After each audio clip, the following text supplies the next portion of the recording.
So that if the government's not doing its job of protecting the people's rights, if it's actually destroying the rights and hurting the rights, that's a government you can get rid of, right? Then you can lay a new government down, right? You can abolish it and institute a new government, laying its foundation on such principles, in other words, new principles, to do the job correctly, right? When do you get rid of your microwave? When it's not working, right? When do you get rid of your government? When it's not doing its job, it's not protecting your rights, okay?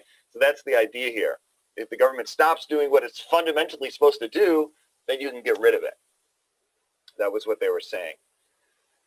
Okay, so let's go on. So how do we know that this government was doing a bad job? Well, they said when a long train of abuses and usurpations evinces a design to reduce them under absolute despotism.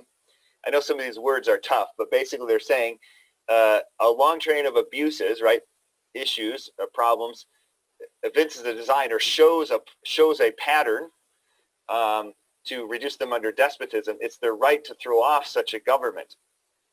Okay, maybe some of you guys have heard some of the arguments they made against the King George III in the Declaration. Anybody know any of the points they brought up in the Declaration, saying, hey, these are examples of why this government's gone too far?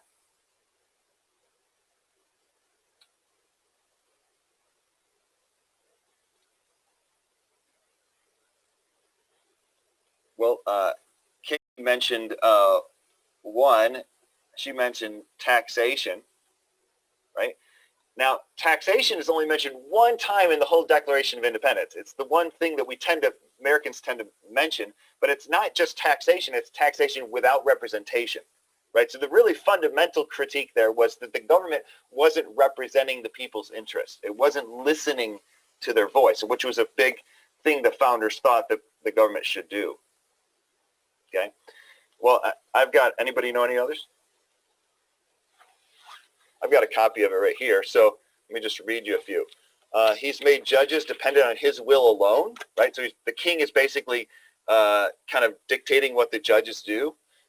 He's cut off trade with all parts of the world, depriving us in many cases the benefit of trial by jury. In other words, they thought they should have fair trials, and that wasn't happening.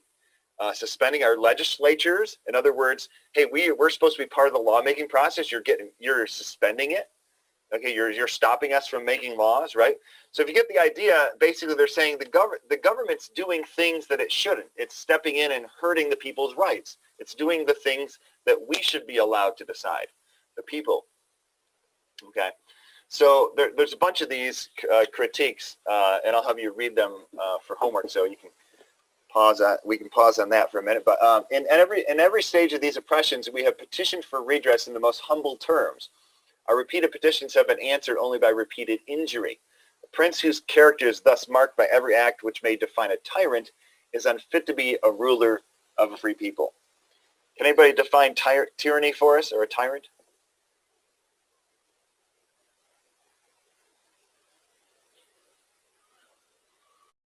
Go ahead. Someone who does everything they can to give themselves absolute power, who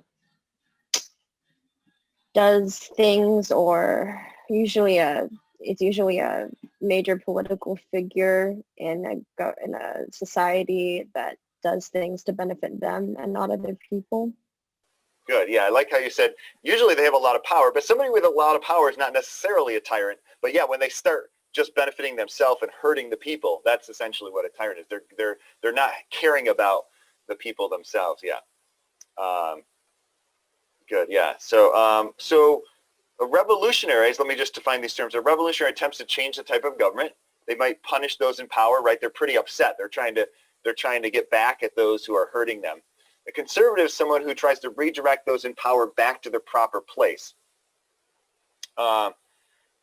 Aims to preserve the established government, right? They're saying, okay, we're going to keep this government that we have and not get rid of it altogether. We try to keep it, make it what it should be, right? Keep it where it should be.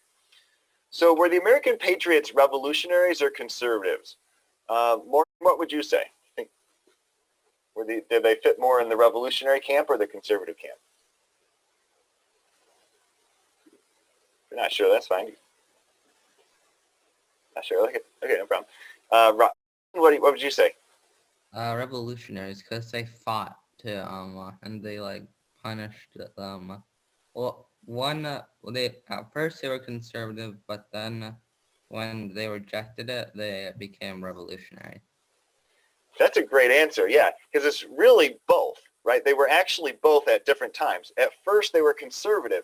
They really didn't want to leave the British government. How do we know this? It says they petitioned for redress in humble terms, right? They were saying, hey, we really don't want to leave the British government. We want to stay around, but they got slapped in the face, right? Their petitions weren't answered very nicely, so they became revolutionaries. Right, so for many years they were conservatives until they said, "Hey, wait, enough is enough. We want to get rid of this government. It's like tyrannical, right? It's not doing its job. We want to get rid of it." So yeah, they were both. If you want to look at it that way, at different points. I mean, it's hard to argue they weren't revolutionaries, right? Because we had the Revolutionary War, but they certainly many of them were conservatives before that, trying to reform or correct the government that was there. In fact, a lot of American principles are based on British